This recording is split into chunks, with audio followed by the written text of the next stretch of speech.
ओम शांति। आज एक सुंदर टॉपिक पे चर्चा है और आप सभी उसमें हिस्सा लेंगे। साक्षी भाव पसंद है? बाबा के शब्द, जैसे मैं इस खेल को साक्षी होकर देखता हूँ वैसे ही तुम भी देखो। और इसमें ऐड किया है बाबा ने एक, यदि तुम बाप समान बनना चाहते हो तो जैसे मैं इस खेल को साक्षी होकर देखता हूं वैसे तुम भी देखो। और जानते हैं आप सभी, सबको सकाश दो। सोचो, बाप दादा ऊपर बैठकर सूक्ष्म लोक में बहुत सकाश देते होंगे ना संसार को, लेकिन सकाश वही दे सकते हैं जिनके पास योग की शक्ति बहुत हो। और योग की शक्ति के लिए साक्षी भाव परम आवश्यक है। बाबा का ये महावाक्य भी बहुत सुंदर है, जो साक्षी स्थिति में स्थित रहते हैं वो बाप के साथ का सहज अनुभव करते हैं। साकार मूल्यों के भी ये महावाक्य हैं। साक्षी स्थिति बहुत ही मीठी स्थिति है। आध्यात्म की ये सर्वश्रेष्ठ स्थिति है। तो इसमें हमें अपने चित्त को शांत करना होता है। तो हम ड्रामा के ज्ञान की 10 बातें निकालेंगे कम से कम, और अभी अभी पॉइंट्स निकलते सुनते चित्त को शांत करेंगे। तो एक एक बात हमारी स्थिति को महान बनाने वाली हो जाए। एक एक पॉइंट से क्या क्या हमें लाभ होगा, ये बहुत अच्छी तरह से देखना और अनुभव करना है। बोलो, पहली ड्रामा की पॉइंट, ड्रामा बिल्कुल एक्यूरेट है। हाँ, एक एक लेंगे जरा। ड्रामा बिल्कुल एक्यूरेट है, इसमें कोई भी कहीं गलती नहीं निकाल सकता। कोई इसमें ये भी नहीं कह सकता ये ऐसा क्यों बना। क्या फायदा होगा इससे हमें? चित्त शांत रहेगा। कभी कभी मनुष्य को होता है ना, मेरे साथ ही ऐसा क्यों, मेरे परिवार के साथ ऐसा क्यों, हमने ही क्या गलतियां की हैं। एक्यूरेट भी क्यों है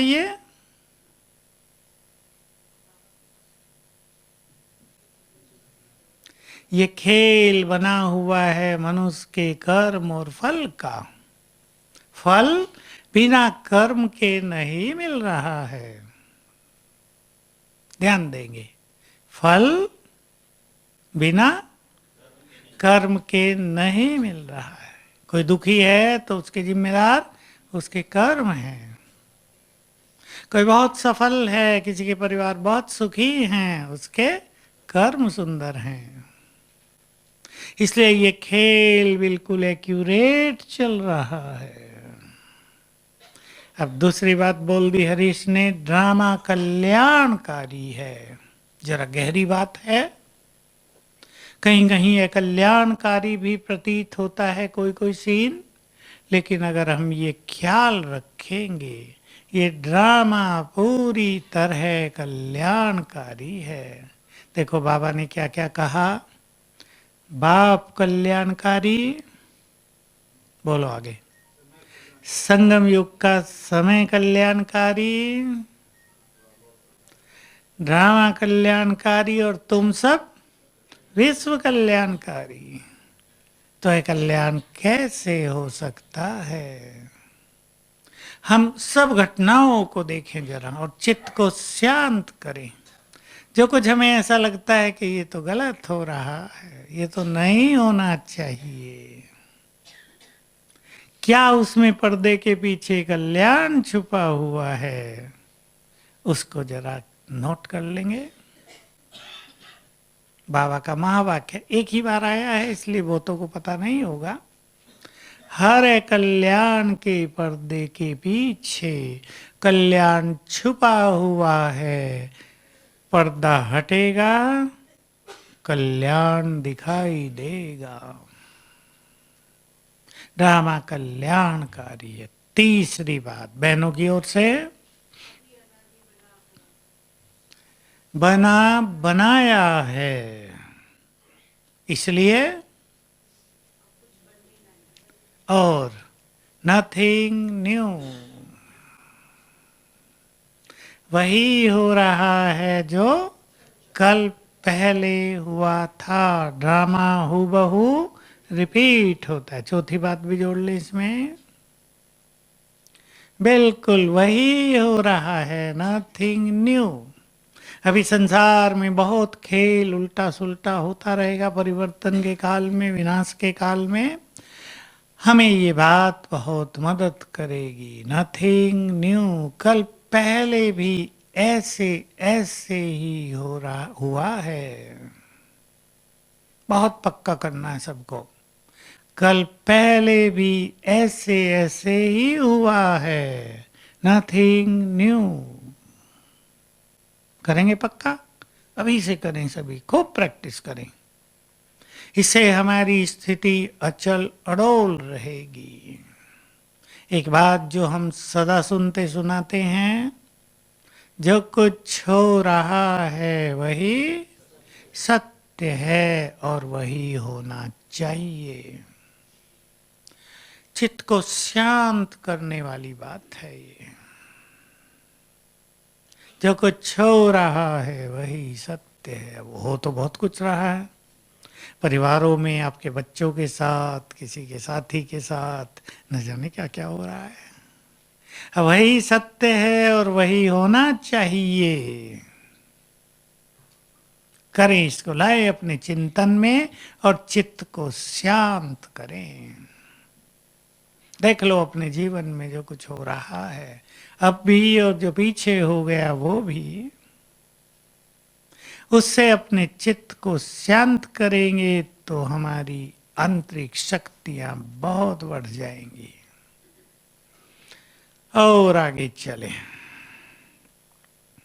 बहुत इंपॉर्टेंट बात।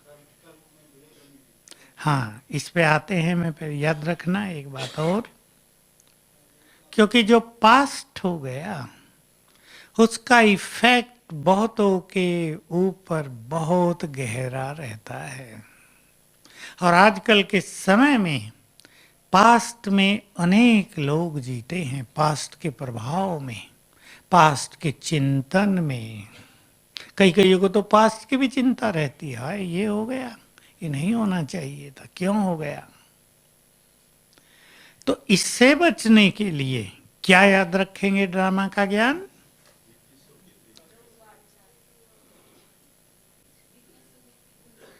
बीती सो बीती, भूल जाओ। जो हुआ अच्छा हुआ, पर हुआ तो बड़ा खराब था। कैसे अच्छा हुआ? ड्रामा का सीन किसी ना किसी अकाउंट को सेटल कर रहा है, कर्मों के खाते को चुकतू कर रहा है। और बोलो। हाँ, ये है असली बात। कि जो मान लो एक चीज एक साल पहले हो गई है, वो बहुत भारी थी, नो डाउट वो बहुत ही खतरनाक थी, वो जीवन पे बुरा प्रभाव डाल गई थी, दुखी कर गई थी, दुखों की छाप लंबे काल तक छोड़ गई थी। लेकिन वो हो गया। एक तो उसे अनडन नहीं किया जा सकता कि वो ना हो। अब वो फिर से 5,000 साल बाद, एक साल कम, 5,000 साल बाद ही होगा, उससे पहले नहीं। क्यों उससे पहले नहीं?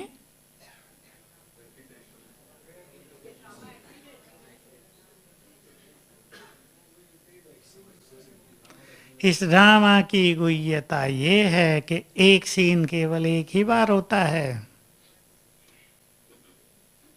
और जो 5,000 साल बाद होने वाला है उसके बारे में बार बार सोचने की जरूरत नहीं, क्योंकि वो दोबारा नहीं होगा। जैसे वो हमने दबा दिया गया या रील, फिल्म की रील लिपट गई है, वो खुलेगी नहीं। अपने चित्त को शांत करेंगे, पास्ट के प्रभाव से मुक्त, पास्ट के प्रभाव से मुक्त करेंगे। बहुत इंपॉर्टेंट चीज है ये। नहीं तो पास्ट की छाया बहुतों को मानसिक रोगी बना रही है। बहुत प्रैक्टिकल चीजें होती हैं। कल ही किसी पत्नी के पति ने बहुत बुरा बुरा बोला था उसको, बिल्कुल जैसे कि उसको बिना मारे मार डाला मानसिक रूप से। अब वो कैसे कहे ये फिर 5,000 साल बाद होगा, वो ये इसलिए परेशान है कि फिर होगा 5,000 साल बाद यही पति मुझे मिलेगा और ये ऐसे ही मुझे परेशान करेगा। अब बोलो ये सोचें या ये सोचें कि अब इतना समय तो होगा ही नहीं ना, तो इसको खत्म करूं। लेकिन खत्म करना सहज काम नहीं है, या सहज है? कुछ ऐसी चीजें हो रही हैं मनुष्य के जीवन में जिनको भुलाना बहुत सहज नहीं होता। और अगर हम इसे सहज करना चाहते हैं तो क्या होना चाहिए?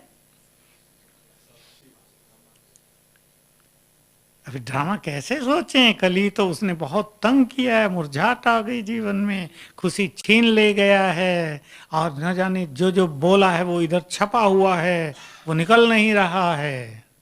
और विशेष रूप से क्योंकि वो पति है, एक्सपेक्टेशंस अपनों से ज्यादा होती हैं। उसने ऐसा बोला, और भी चिंता कल मेरा क्या होगा। बोलो अब क्या अभ्यास करें?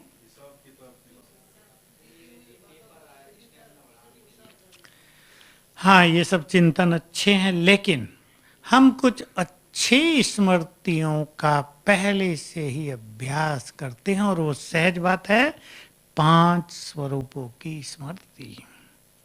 अनादि स्वरूप, आदि स्वरूप, पूज्य स्वरूप, ब्राह्मण और फरिश्ता।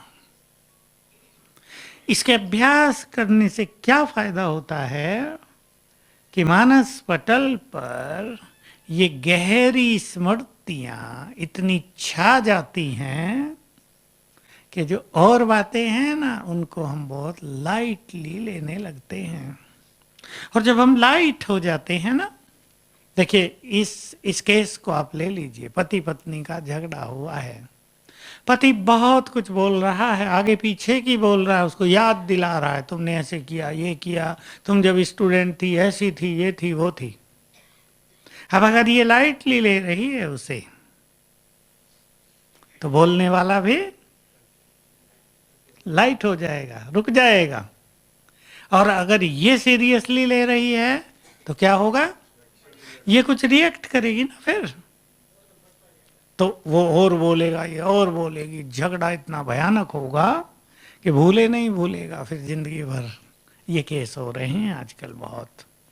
इसलिए सुदर्शन चक्रधारी बनना, इसमें केवल ये ड्रामा का ज्ञान, ये स्पिरिचुअल प्रैक्टिस ही हमें बहुत ज़्यादा मदद कर सकती है। बाकी अन्यथा संसार में कहीं भी भूलने की शक्ति कोई नहीं देता।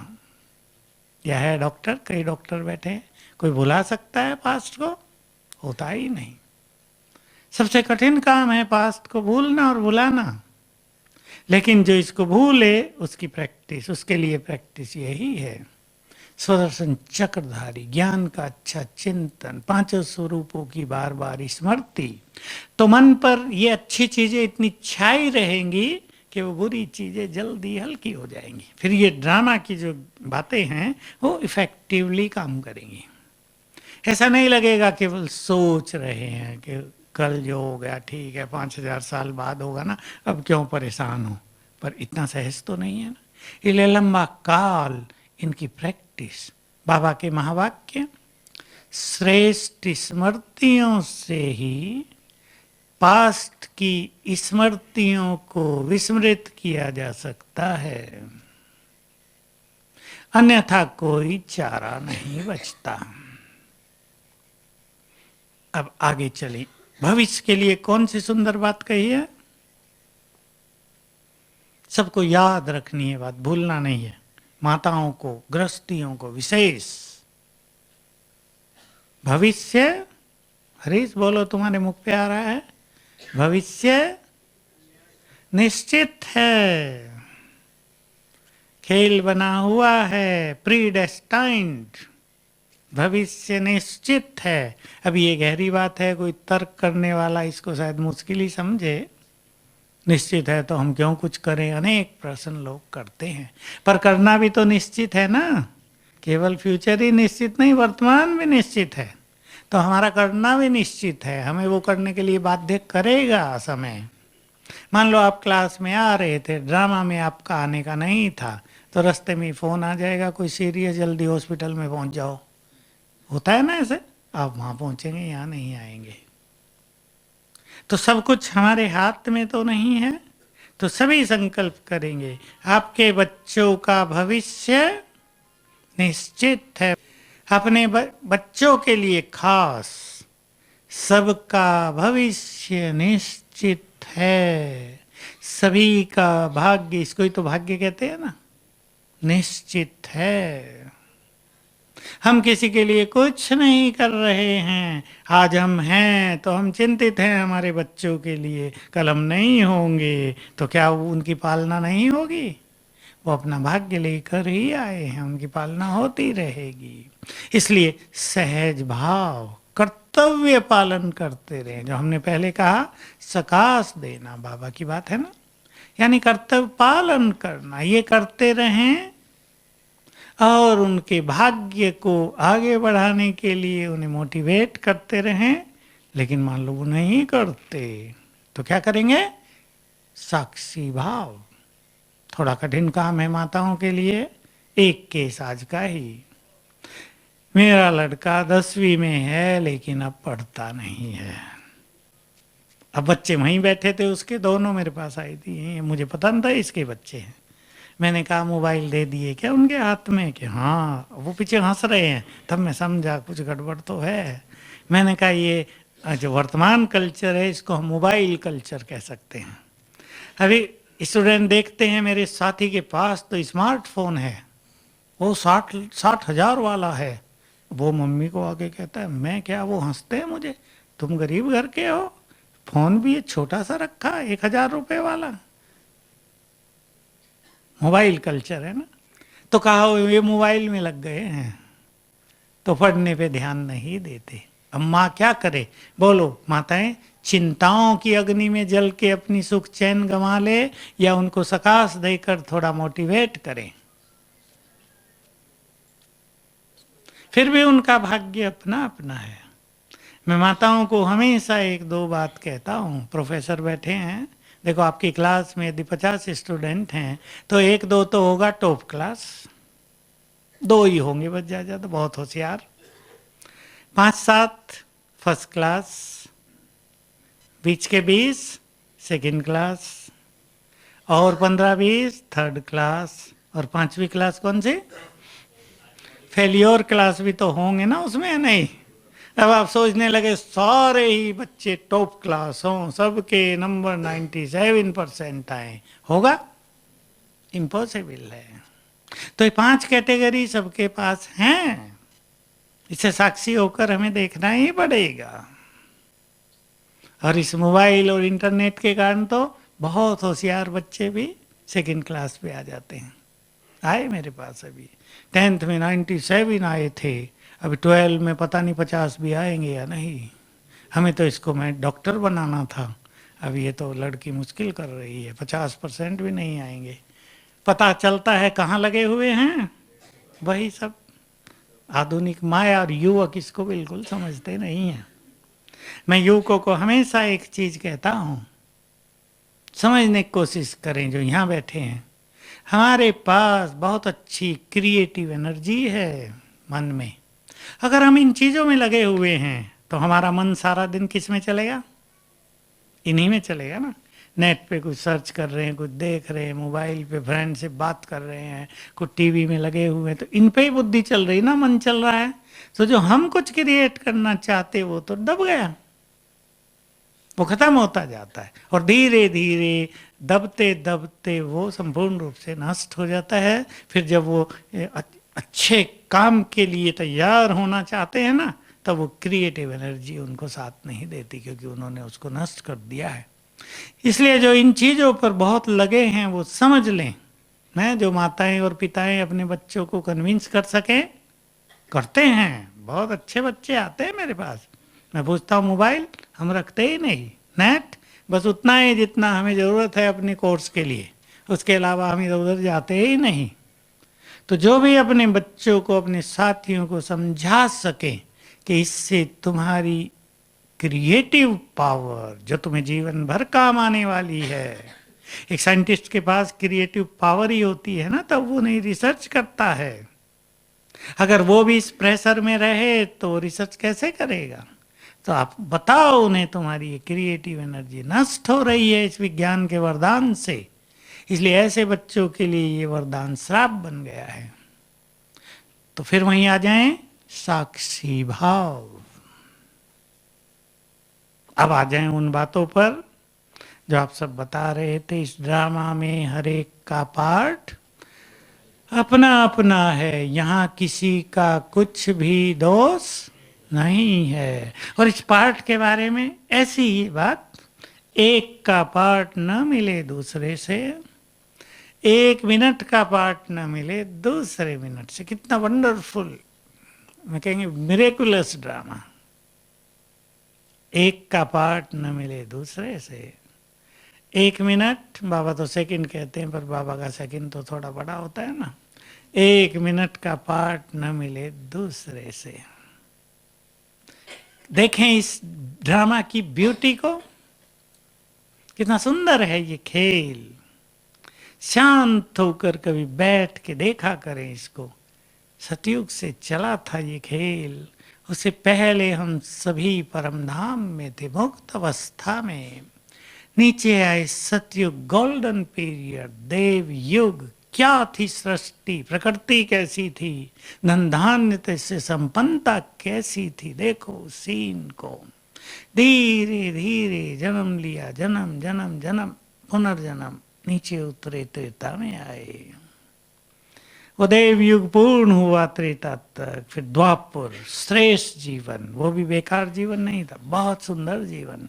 इतिहास में उसको स्वर्ण काल कहते हैं, बहुत सुंदर समय। द्वापर का समय भी सुंदर बीता। कलयुग में कैसे गिरावट आई, अब जाने का समय आ गया है। इस खेल को एक बार देख लिया करें सतयुग से, बड़ा मजा आएगा। सतयुग से कलयुग अंत तक संगम पे क्या क्या हुआ। भगवान आ गए धरा पर, देवकुल की आत्माओं का मिलन होने लगा उनके साथ, संपूर्ण सत्य ज्ञान दिया गया, राजयोग सिखाया गया, प्रभु मिलन हुए, आत्मा पावन बन के वापिस जाएगी। बहुत मजा आएगा। तो ये ड्रामा का चिंतन। अब ड्रामा में मैं कौन हूं? हीरो पार्टधारी। जस्ट अपने को जागृत करेंगे। मैं ऐसा नहीं ड्रामा देखने वाला हूं केवल, हीरो एक्टर। तो हीरो एक्टर को क्या ध्यान रखना होता है? सब जानते हैं ना, सारा संसार हमें देखेगा, देख रहा है। एक बार जो कुछ शूटिंग हो गई फॉर एवर, उसको बदला नहीं जाएगा। हम भी हीरो एक्टर हैं, हमारे विचार भी हीरो महान, हमारे कर्म भी महान, हमारी हर एक्टिंग दूसरों के लिए प्रेरक, हमारा हर व्यवहार दूसरों के लिए अनुकरणीय। चिंतन करेंगे, मैं हीरो एक्टर हूं तो मुझे मुख्य पार्ट प्ले करना है, मुझे ऐसे वैसे जीवन नहीं बिता देना है, मुझे आम लोगों की तरह नहीं जीना है। पुनः एक बात युवकों के लिए कह रहा हूं, जो बैठे हैं सुन लें, मेरे और साथी तो ऐसे हैं जिनको महान पार्ट प्ले करना वो ये भूल जाएं। मैं कैसा हूं, मुझे क्या करना है, जो साथी कर रहे हैं वही मुझे करना है, ये बिल्कुल नहीं। हीरो एक्टर्स वो नहीं करता जो और एक्टर्स करते हैं, उसका पार्ट हीरो है, बिल्कुल यूनिक, बहुत सुंदर। तो कोई भी ये नहीं सोचेगा दूसरे क्या कर रहे हैं, दूसरों को देखने की जरूरत नहीं, सबका अपना अपना पार्ट है। खेल को साक्षी होकर देखें, इससे क्या नष्ट हो जाएगा? पर चिंतन, यही इनका पार्ट है ना। कोई अच्छे पुरुषार्थी, कोई फेलियोर क्लास भी है ना, हम उन्हें देखकर अपने चिंतन को निगेटिव क्यों कर दें? सोचना है। अगर हमें देखना है तो टॉप मोस्ट स्टूडेंट को देखें ना, जो बहुत अच्छा पुरुषार्थ कर रहे हैं, उनसे हम प्रेरणा लेकर आगे बढ़ें। हम इस ड्रामा में कल्प कल्प के विजयी रत्न हैं, और बाबा जैसे ऊपर बैठ के सकाश देता है, वैसे ही हम भी देंगे संसार को। ये हमारा परम कर्तव्य है। ठीक है, साक्षी भाव बढ़ाते चलें, क्योंकि आने वाले समय में इस खेल को हमें साक्षी होकर देखना ही पड़ेगा, अन्यथा हम भी मर जाएंगे, जिंदे ही मर जाएंगे। बहुत कुछ बुरा होने जा रहा है ना, वो सब नहीं होगा जो हम चाहते हैं, वो होगा जो इस ड्रामा में फिक्स है। तो सभी बहुत अच्छा अभ्यास करेंगे। अब जनवरी भी आ रही है, अभी इससे अच्छी स्थिति में स्थित हो जाएं, जो बाबा ने इशारे में कहा होमवर्क, तो वो होमवर्क है ही अव्यक्त स्थिति का। बाबा पहले अव्यक्त दिवस को याद कर रहे थे, तो सभी अपनी स्थिति को अव्यक्त बनाने के लिए बहुत अच्छा योग करेंगे। ओम शांति।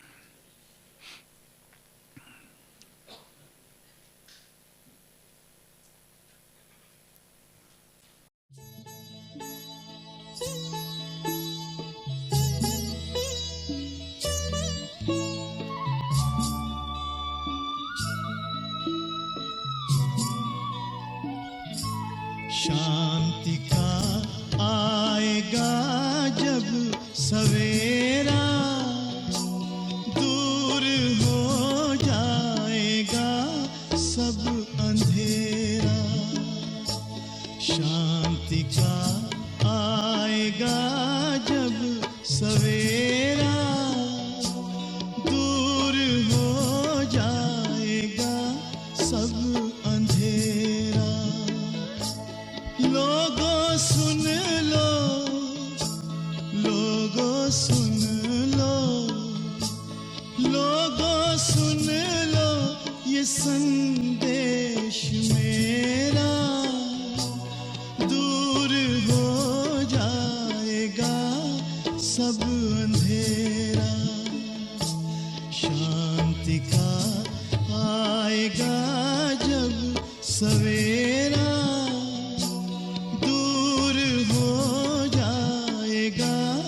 सब अंधेरा।